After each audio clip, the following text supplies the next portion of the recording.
This is a podcast from the Business Times. Hi everyone, this is Kim Siang. In one of our editorial meetings recently, we were brainstorming topics for future episodes, and the topic of lasting power of attorney came up. One of our producers, Emily, raised a question to us that we thought would be worth making an episode on. Emily, can you tell us what happened? Yeah, so last December, my grandpa passed away. It was very sudden. He got the flu, and then a week later, he was on a breathing machine, and he basically never woke up since. All along, my uncle has been the main caregiver for our grandparents, so it was generally accepted that he would handle everything when my grandpa was dying. So this whole process, it got me wondering, what if things were not so amicable in our family? I mean, there was one point when my grandmother felt strongly that we should let our grandpa go to shorten his suffering. But then my uncle was very persistent to keep trying. What if that conflict blew up? Who should decide then? Honestly, I'm not sure. I don't know. I guess that's where our episode today comes in. Lasting power of attorney. Is it something we should all make? Welcome to Money Hacks, a podcast series by the Business Times, where we explore useful financial tips to help you on your money managing and wealth growing journey. I'm your host, Lee Kim Siang. We have with us today Stefanie Yuen Thio, Joint Managing Partner of TSMP Law Corporation. She'll be helping us demystify what exactly is a lasting power of attorney and how important it is for us to make one. Hi Stephanie, welcome to the show. Hi Kim, why do you always get me for these depressing topics? I'm sorry, next time I'll try to get a more upbeat topic. Yeah, ask me about Taylor Swift. Okay, so let's get down to it. Lasting power of attorney. It's quite a mouthful of legalese for us non-lawyers. What exactly does it mean? So, you know what a will is, Kim, right? When somebody passes away, the will decides what's going to go to whom. A lasting power of attorney is when something catastrophic happens.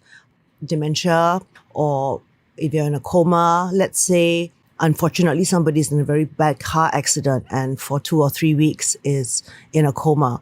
Who then takes care of that person's decisions, whether it's financial decisions, asset decisions, or more close to home, medical decisions? Those are all things that a lasting power of attorney is meant to decide for you. Okay, so for someone like me, I'm still youngish. You wish. As I was saying, I'm still youngish and I hope I still have quite some time before I kick the bucket. Why is it so important to make an LPA? You know, anybody who crosses the street or drives a car might need an LPA. Mm-hmm. So I think it's important for everybody to plan in advance. Interestingly, of the 220,000 lasting powers of attorney that have been registered with the government, about 25% of those are registered by by people who are under 50. I call them all kids now because I passed 54 recently. Right. So when does an LPA come into effect? It comes into effect if, let's say, the donor, that's the person making the LPA, they're called donors. Right. If the donor has been certified by a doctor to be incapacitated, whether because of coma, unconsciousness, or whether because of mental problems, when they're not able to make decisions for themselves as certified by a medical doctor, that's when their donee, the person that they have picked to manage their affairs in that event, will have the powers under the lasting power of attorney. Is it possible to change your donee? Absolutely. You need to revoke the existing one and then make a new one. But it's absolutely possible.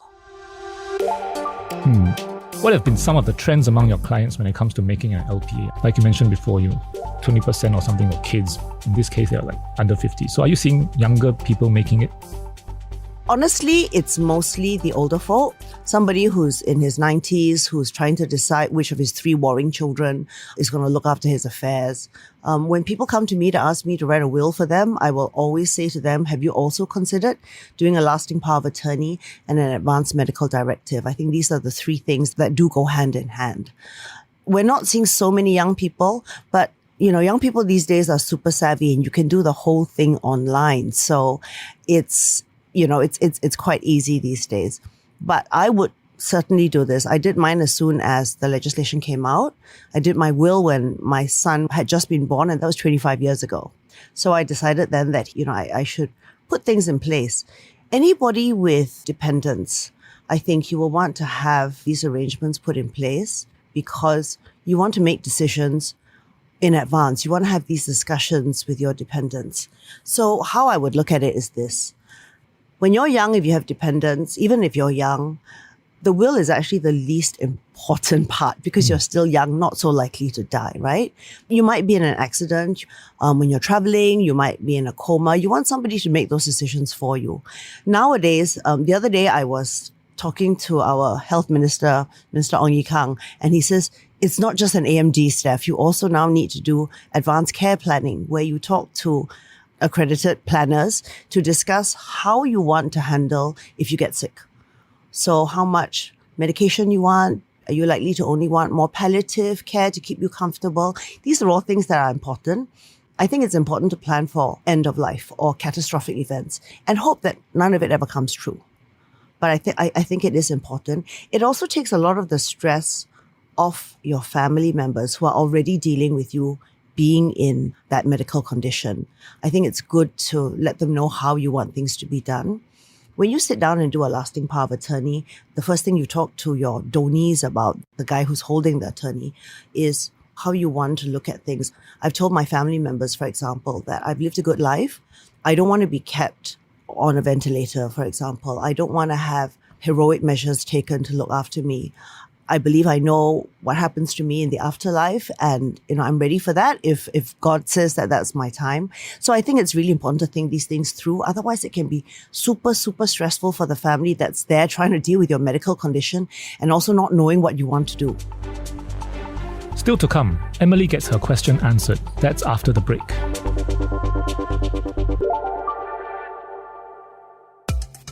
In the latest episode of Wealth BT with Genevieve Kwa. The biggest risk, in fact, is not investment risk. It's the risk that we live longer and we don't have enough money saved up. What's next when you can no longer shield your CPF special account? The Business Times Wealth BT podcast. New episode out from March 25th. Listen at businesstimes.sg/podcasts or wherever you get your podcasts. And now, back to Money Hacks from the Business Times. Welcome back to Money Hacks. Stefanie, let's zoom out a little to talk about estate planning.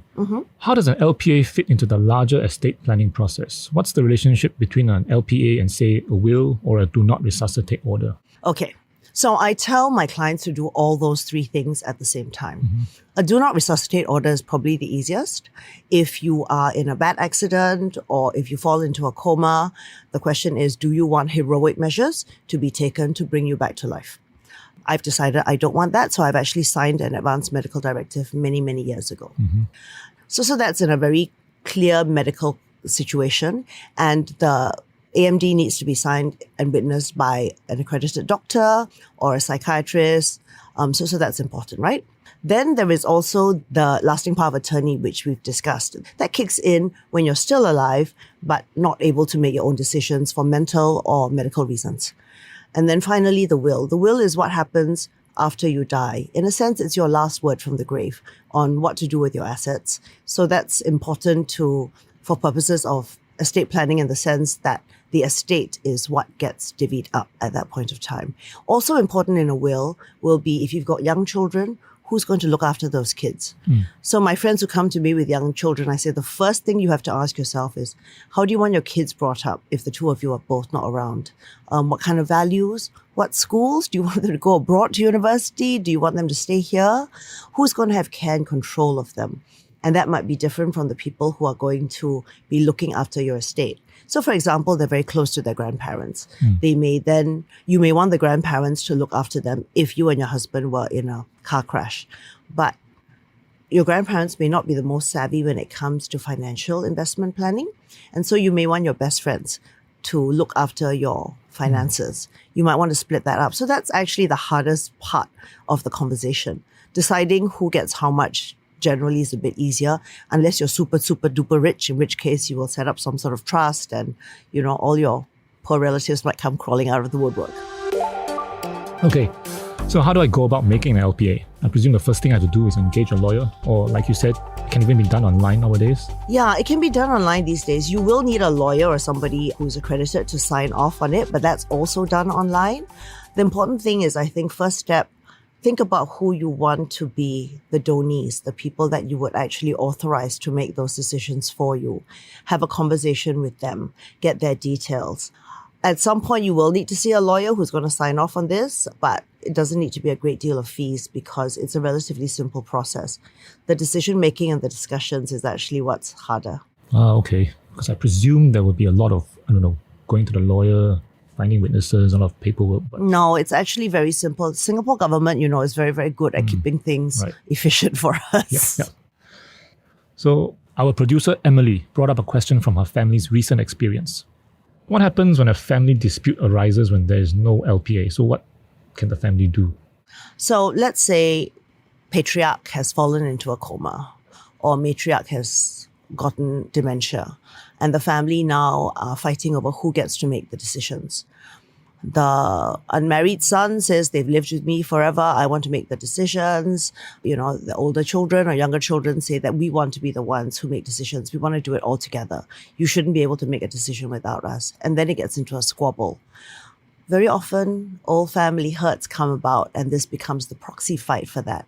You actually need to go to court to get an order from the court, either to do the thing that you want to get done or to get the court to appoint one or more of you as the deputy to make decisions for the patriarch or matriarch during this time, which can be very messy, can be expensive, can take quite a long time. You may not want to do that. And sometimes there's a medical decision that needs to be made. If you intubate and the guy gets put on a ventilator, you can't just say, we got a court order, we can just pull him out now. So it's not that simple. I think it's a really good idea to do the lasting power of attorney. Now let's imagine a slightly different scenario. What if there's an existing LPA but someone in the family disagrees? Can an LPA be contested? And if so, under what circumstances? You'd have to go to court to get it overturned. And you would have to prove something like, he was under duress, or he was already showing early stages of dementia that the doctors didn't know about. So you'd need a good reason, and the court would need to be convinced of that. The lasting power of attorney is actually registered with the government. So you fill it in, the government agency writes back to everybody, the donors and the donees, to say, look, we've received this, we'll be coming back to you. They check it, and in a few weeks, then they tell you it's been registered. So it is a detailed, considered process. So you're saying that if the person who made the LPA at the time of making it wasn't of sound mind, that could be one of the circumstances. What if you think that the donee is, of suspect character, shall we say? Can that be one of the factors? Well, if it turns out that this guy has been, let's say he's been running scams, right, and then it turns out that he's wanted by the law or something like this, then I think that would be a good reason to say, look, this guy clearly is not of good character, he's dishonest, he breaks the law. That would be something that I would go to the court and say, he's really not the best guy to look after grandpa's assets and decisions while, grandpa's on the ventilator. So I think that would be a good reason. You know people like that? So you can't just say I don't agree with my uncle's decision and therefore he shouldn't be the one to make that decision. No, because you've got to trust that grandpa, when he spoke to your uncle about this, would have made a proper judgment call, how he wanted it done. I mean, you have to trust the process to some degree. Okay, thank you, Stefanie. This has been quite educational. Looks like I have one more thing to add to my to-do list. Yes, please. Go and do that, Kim Siang. It's never too early to start planning. Right. This has been Money Hacks from the Business Times. I'm Lee Kim Siang. Till next time. This is a podcast by the Business Times. Find more BT podcasts at businesstimes.com.sg/podcasts or wherever you get your podcasts. This podcast is meant to provide general information only. SPH Media accepts no liability for loss arising from any reliance on the podcast or use of third parties' products and services. Please consult professional advisors for independent advice.